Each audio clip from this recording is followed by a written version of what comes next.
Hello everyone, কী অবস্থা সবার, কেমন আছেন? বিফ শিক তৈরি করার জন্য প্রথমে মাংসগুলো পাতলা পাতলা করে ঠিক এভাবে কেটে নেব। তারপর একে একে লবণ, টক দই, সয়া সস, কাবাবের মশলা, সকল প্রকার গুঁড়া মশলা, বাটা মশলা দিয়ে মাংসটাকে প্রায় 10 থেকে 12 ঘন্টার মতো ম্যারিনেট করে রাখবো। আর ম্যারিনেট করে রাখার পরে কাঠি নিয়ে তাতে সুন্দর করে মাংসগুলো গেঁথে নেব। তারপর ফ্রাই প্যানে সরিষার তেল আর বাটার দিয়ে খুব হালকা আঁচে প্রথমে এই মাংসগুলোকে আমরা ভেজে নেব।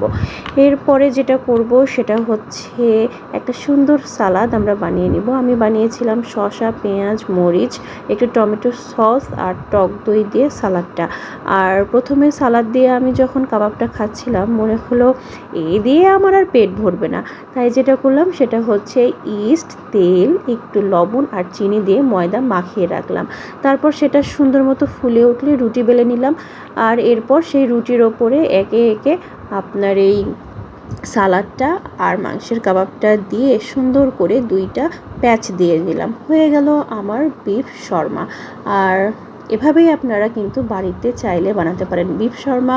আর খেয়ে নিয়ে চেটেপুটে জানাবেন আমাকে কেমন হয়েছে। সো সবাই অনেক ভালো থাকবেন আর অনেক অনেক খাবেন। আল্লাহ হাফেজ।